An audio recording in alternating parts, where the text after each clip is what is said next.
Clear point of view है, वो ये है कि शहबाज गिल को सुबह फजर की अजान से पहले फांसी दे दें, लेकिन उसके साथ बाकी उन सारों को भी दे दें जिन्होंने ये सारा कुछ किया और इससे ज़्यादा जहरीला प्रोपेगेंडा किया है। अगर आपका कानून सिर्फ कमज़ोर को मार सकता है ना, तो मादरत के साथ वो कानून नहीं है। कानून प्रोटेक्शन के लिए बनता है, मारने के लिए नहीं बनता, सजा देने के लिए बनता है। यानी उनको जो ताकतवर होते हैं उनके खिलाफ एक्चुअली आप बनाते हैं ना। ताकतवर जब कमज़ोर को दबाता है तो उसके लिए आप कानून बनाते हैं। अगर ताकतवरों के खिलाफ आपका कानून काम नहीं कर रहा और कमज़ोर को दबा रहा है, उसको मार रहा है, उस पर टॉर्चर कर रहा है और उसको मौत के मुंह में ले गया है, तो फिर आप रिव्यू कीजिए, आपकी पॉलिसी ठीक नहीं है। सुबह फांसी दे दें उन सारों को जिन्होंने आज तक तौहीन की है, लेकिन सारों को इकट्ठे फांसी दें। हम भी देखें ना, जिन्होंने पहले किया उनके साथ आपने क्या किया और जिन्होंने अब किया उनके साथ आपने क्या किया। ये कंटेस्टेबल केस है, वकला ये कहते हैं, चलें वो लड़ लेंगे, अपना केस देखेंगे, शहबाज गिल बाहर आता है नहीं आता। लेकिन मेरा सवाल ये है कि इससे ज़्यादा जहरीला प्रोपेगेंडा करने वाले लोग अगर बाहर हैं तो क्यों है? सवाल मेरा ये है, क्या आपने उनके साथ ऐसा सलूक किया? नहीं किया। मेरे ऊपर इन्होंने बगावत का मुकदमा बनाए, गद्दारी के मुकदमे बनाए। मेरे वकील ने अदालत में इस बात पे चैलेंज किया था कि आप कोई एक इसका ऐसा स्टेटमेंट निकाल कर ले आएँ जो पाकिस्तान की फ़ौज को उसके खिलाफ हो या रियासत के खिलाफ हो, मैं अपना वकालतनामा वापस ले लूँगा। और उसने जज साहब को यह भी कहा था कि इसको फिर आपने फांसी देनी है क्योंकि ये इस तमगे के साथ जिंदा नहीं रहेगा और मुझे भी इसकी ज़रूरत नहीं है, वो मेरा बचपन का दोस्त है।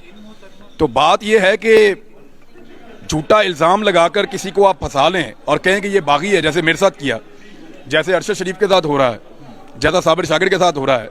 चलें शहबाज गिल का तो केस अलग है ना, उसके तो आप एक जुमले पे कह सकते हैं कि यार यहाँ इसने बड़ी लाइन क्रॉस कर दी है, वो नहीं होनी चाहिए। लेकिन क्या ये लाइन पहली दफ़ा क्रॉस हुई है? अगर शहबाज गिल ने इस लाइन को क्रॉस करके 2 फुट तक गया ना, तो यहाँ ऐसे लोग हैं जो मीलों तक चल के वापस आ गए हैं उस लाइन को क्रॉस करके।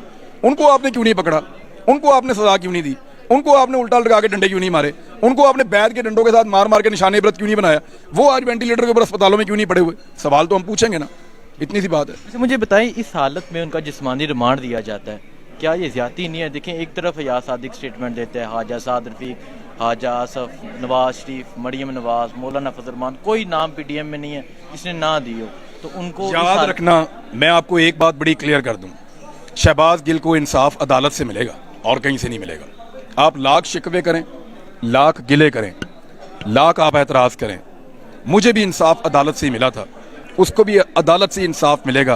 क्योंकि मेरा इस पूरे एपिसोड के अंदर एक चीज़ का तजुर्बा हो गया है कि पाकिस्तान में अदालत के अलावा आपके पास कोई ऑप्शन नहीं होता। अदालत के लिए आप दुआ करते रहें और कोशिश करते रहें जितनी आप अपनी अदालतों को सपोर्ट करें, जितना आप अपनी अदालत को सपोर्ट करेंगे वो उतना ज़्यादा प्रेशर ले पाएंगे और उतने अच्छे फैसले करेंगे। और मुझे भी सपोर्ट वहीं से मिली थी, मुझे भी रिलीफ वहीं से मिला था, इंसाफ वहीं से मिला था। शहबाज गिल को भी मैं उम्मीद करता हूं कि इंसाफ वहीं से मिलेगा। अच्छा इमरान भाई, मुझे ये बताएं, जिस तरह आपको टॉर्चर किया गया, तशद्दुद किया गया, क्या कहना चाहते हैं? कसूर क्या था आपका जो इस तरह किया गया आपके साथ, जो डॉक्टर शहबाज के साथ किया जा रहा है, मजीद साफियों के साथ किया जाता है, अरशद शरीफ मुल्क छोड़कर चले जाते हैं? मेरा ना देखें, मैं आंख का तारा हुआ करता था, आजकल कोई और लोग आंख के तारे हैं। बात यह है, कसूर सिर्फ इतना है।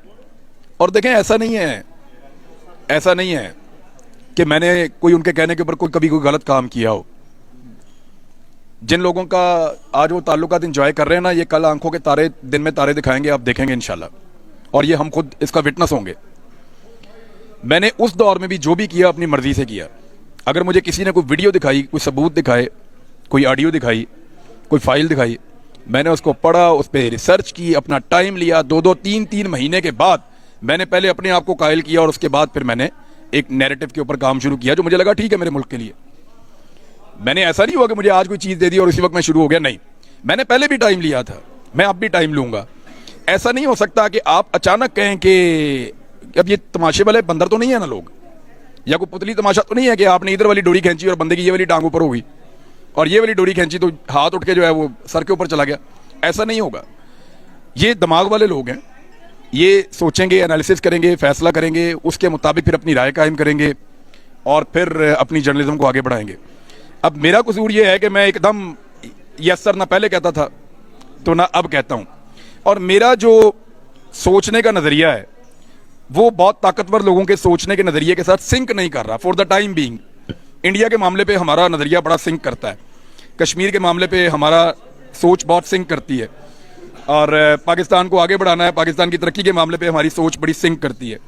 बेशुमार चीज़ों पे हमारी सोच जो है वो सिंक करती है आपस में, बड़ी अच्छी बात है। लेकिन करप्ट टोला मुल्क को चलाएगा, यहाँ पे हमारी सोच सिंक नहीं कर रही, तो उसको ज़बरदस्ती करवाया तो नहीं जा सकता ना। ठीक है। अच्छा इमरान भाई मुझे ये बताएं, जब आप पे तशद्दुद किया जाता था, सोचा नहीं चल यार इमरान हुन चुप ही कर जाने हैं? सोचने का टाइम गुजर गया था मेरे भाई। सोचने, या तो सोच लो या काम कर लो। अब ये नहीं वो ये तो आप क्या सोचेंगे, हर एक की एक लिमिट होती है। यानी मेरी फैमिली की भी एक लिमिट है, मेरी भी एक लिमिट है, सबकी एक लिमिट है। मैं एक बात का तो आपको यकीन दिलाता हूँ, मौके बदलने से बेहतर है फिर मैं चुप कर जाऊंगा, बोलना बंद कर दूंगा। यहाँ आप लोगों को ऑन रिकॉर्ड भी मैं बता देता हूँ, मुझे ये बात भी पहुंचाई गई है कि इस दफ़ा अगर तुझे पकड़ेंगे तेरी ज़बान ख़राब कर देंगे, तो फिर तू बोल नहीं सकेगा। अब ये बात मेरे तक पहुंचाई गई है बाकायदा, तो वैसे भी फिर बोलना बंद ही हो जाएगा। आपकी हिफाजत करे। Thank you very much. अच्छा इमरान भाई आखिरी बात, जब भी आप बाहर निकले हैं पाकिस्तान जिंदाबाद का नारा लगाया और पाकिस्तानी कौम ने इस नारे से बहुत मोहब्बत की है, आपसे बहुत मोहब्बत की है, क्या कहना चाहेंगे देखने वालों?